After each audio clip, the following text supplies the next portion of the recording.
Hey guys, it's Mindy. Are you having kid conundrums, parenting problems, or sassy sibling? If you are, I would love to help. Today we're gonna actually be talking about discipline. Discipline is one of those areas that's very, very hard to enforce as a parent. Here are 2 questions I received about discipline. The first one is from Amanda. Do you have any tips on how to get your kids to keep their rooms clean? And Selena asks, what are different ways you reward your kids? Example, finishing chores, good grades, etc. And when do you reward your kids? In terms of discipline with my kids, as far as keeping their rooms clean, I think that it varies from age to age. I'm not sure that you're gonna find a technique that works with an infant that's gonna work all the way up to a 17-year-old.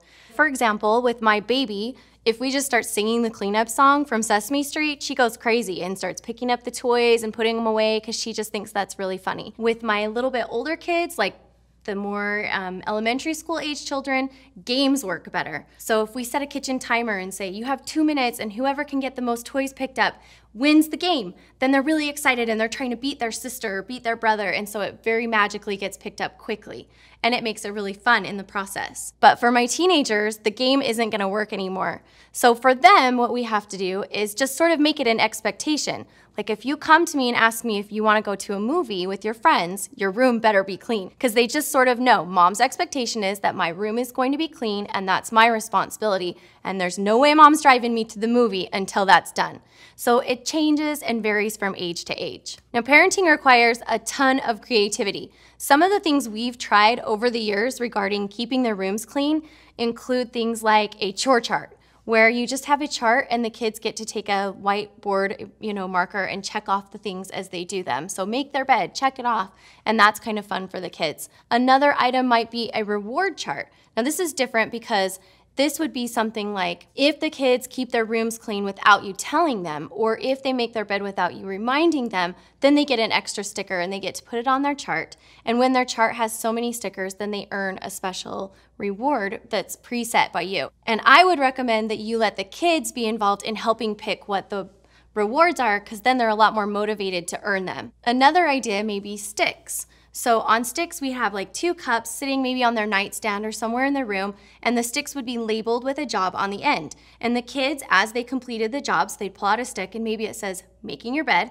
Then they would finish that task and then get to move it to the other jar. And that was an easy way for the kids to like visually remember, like here's my tasks, and then we get to move them to the jar and they're completed. Another way to get your kids to keep their rooms clean would be doing the energy drain. What I do is if I have to pick up 10 of their items, like maybe through the kitchen or the family room, kind of the main living area, or even in their bedrooms, then when they get home, then I say, oh, you drained all my energy today. I had to clean up 10 items. You get to earn my energy back by doing 10 of my jobs. And then you let them do things that are way more horrible, like cleaning toilets or wiping down countertops or something that they absolutely despise. And you'll be amazed how quickly those kids will do their own jobs before they have to do your jobs. And last but not least, my personal favorite is the garbage monster. So at my house, we have a bag that's called the garbage monster. Now the garbage monster appears when it sees lots of stuff and clutter all over the floors, and he just eats those items right up into the sack. And that sack disappears until the kids earn those items back by doing other jobs for me again around the household. And again, you'll be amazed how quickly those kids will learn to keep their things picked up if the next time your teenagers want to wear their favorite shirt, it's not clean, it's in the garbage monster bag, and they have to earn it back. Now at my house, we do like to reward good behavior. So I think it's important that as parents, you sit down and decide when you're gonna reward versus when you're not. Now at my house, normal jobs like making your bed and keeping your room clean, brushing your teeth, those things don't get rewarded. They're just the expectations for keeping the household functioning. But we do reward for good grades. Now, we kind of talked about this, my husband and I, and decided that for our children, their job in our little economy right now is to get good grades. So we reward them by a preset monetary value, and that can be totally determined based on your age and also, how your financial status is. So it varies completely from anything from a couple dollars to maybe it's $5 for an A. And then that allows your kids the feeling of like being, yeah, I earned some money. And then they have a little bit of spending money when things come up or they want to go out, and they really enjoy that. And it encourages them to get good grades. The other time we reward is when I offer them what my family terms reward jobs. Now, these are not your normal standard everyday jobs. These are things that are above and beyond their normal tasks. So let's say I have a giant pile of laundry that needs to be folded, and I really don't want to fold it. I may say to my kids, I have a reward job, and my kids will be like, me, me, me. They all volunteer for it.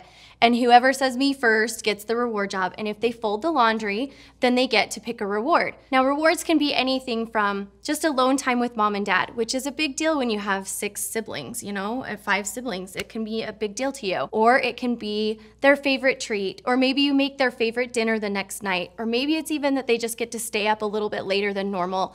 Anything like that is really good motivation for kids. So these are some of the ideas that work for our household, but I love to learn and hear from you guys. So if you have something that's working great right now for your discipline, or if your parents are doing something that's really clever, please leave a comment below and tell me all about it. If you have more questions for me, be sure to tweet or comment at The Mom's View, and we will see you guys next week. Bye!